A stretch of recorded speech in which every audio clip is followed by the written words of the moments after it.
Shri Ravindra Kumar Kundu MD CEO मौजूद हैं इस वक्त बातचीत करने के लिए। हमने कहा था जैसे कि हम जीएसटी की दरों में हुई इस कटौती और जीएसटी ब्रैकेट्स का सिंप्लीफिकेशन होना, इन सब पे बातचीत करते हैं। सर नमस्कार, कार्यक्रम में स्वागत है। मेरे ख्याल से अगर आप सिर्फ आज ही नहीं सर, आप बीते 6 महीने को देखिए, 7 महीने को देखिए, जब से ये बजट पेश हुआ, पहले आम आदमी के लिए टैक्स कट, बड़ी राहत, टैक्स का सिंप्लीफाई होना, लोगों का न्यू टैक्स रिजीम में जाना, उसके बाद जीएसटी का कटना, जीएसटी प्रोसेस का सिंप्लीफाई होना, एक अच्छा मॉनसून, एक सीक्वेंस ऑफ इवेंट बहुत शानदार गया। एग्जैक्टली इन सब के बल पर आपको ये जो kick start of this festival season, वो कैसा लग रहा है? पहली प्रतिक्रिया आपकी जानना चाहूँगा चोला फाइनेंस के माध्यम से कि कैसा लग रहा है आपको किक स्टार्ट इस फेस्टिवल सीजन का?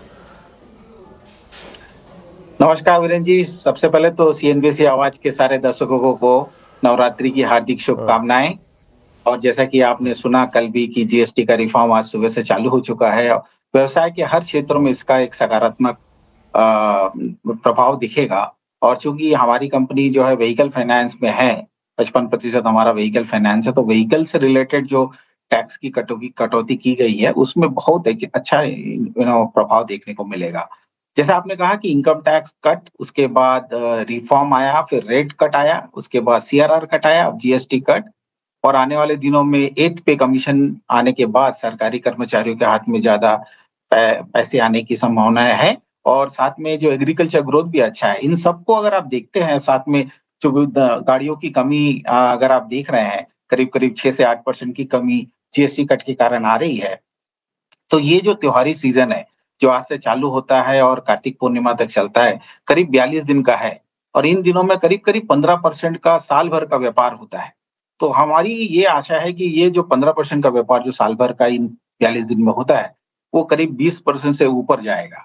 और साथ में जो बेनिफिट है, जो छोटे कस्टमर है, जो कार्स और एमयूवी लेते हैं, 2 व्हीलर लेते हैं, लाइट कमर्शियल व्हीकल लेते हैं, ऐसे कस्टमर को ज्यादा फायदा मिलेगा।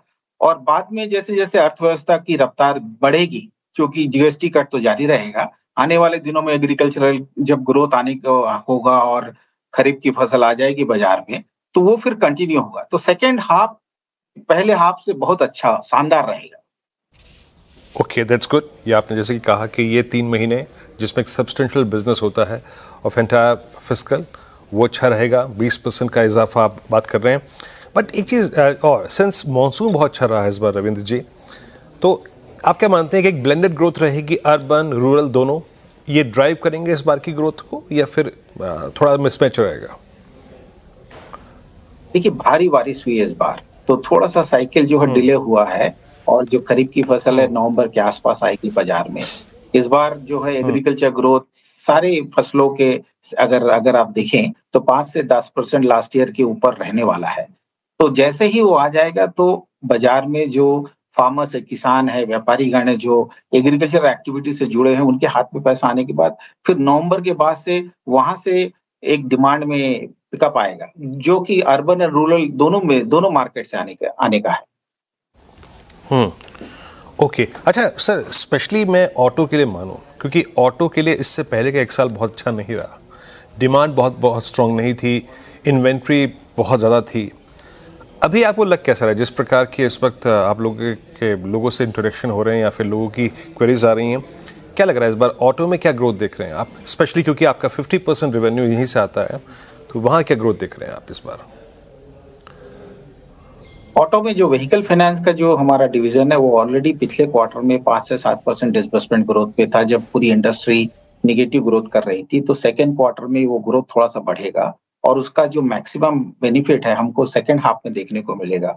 तो 10 से 12% का जो हमारा डिसबर्समेंट ग्रोथ का जो प्रेडिक्शन था पहले का, अब अगर मान लीजिए कि व्हीकल का सेल सेकेंड हाफ में बढ़ता है, उसके कारण और थोड़ा इंप्रूवमेंट होने की चांसेस है। तो एसेट ग्रोथ जो हम बार बार बोलते रहे हैं कि 15 से 18% रहने वाला है, वो 15 से 18% इस साल भी रहेगा। और जैसे जैसे आप देखेंगे कि व्हीकल की डिमांड और बढ़ेगी, तो 18% को हम फिर 20-22% में आते हुए देखेंगे अगले साल में।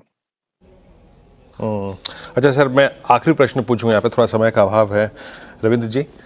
कुल मिला के आपका जो ऑफटेक है वो कितना बढ़ता देख रहे हैं, डिसबर्समेंट्स कितनी बढ़ती हुई देख रहे हैं आप, और प्लस सेकेंड हाफ के लिए जिस हम देख रहे हैं देखो कि आरबीआई ने लिक्विडिटी बहुत अच्छी मेंटेन की है। ये एनआईएम्स की ट्रैजेक्टरी क्या इंप्रूव होगी और कितने बेसिस पॉइंट इंप्रूव होगी वर्सेस फर्स्ट हाफ?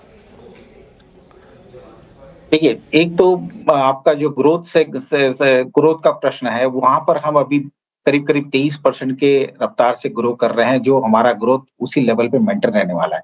ये एसेट ग्रोथ की बात कर रहा हूँ। और निम जो है पिछले साल की तुलना में करीब 20% मैंने 20 बेसिस पॉइंट ऊपर जाने की संभावना है। उसका कारण है कि इनकम टैक्स जो रेट ऑफ इंटरेस्ट में जो कमी आई है, रिपो रेट का कट हुआ है, उसका धीरे-धीरे बेनिफिट आता जा रहा है। तो इस साल हमको करीब 20 बेसिस पॉइंट का बेनिफिट आएगा, अगले साल फिर 30 बेसिस का बेनिफिट आएगा। तो मार्जिन भी 20 से 25 बेसिस पॉइंट का इंक्रीमेंट इस साल होने वाला है और बाकी का इंक्रीमेंट अगले साल आप देखेंगे।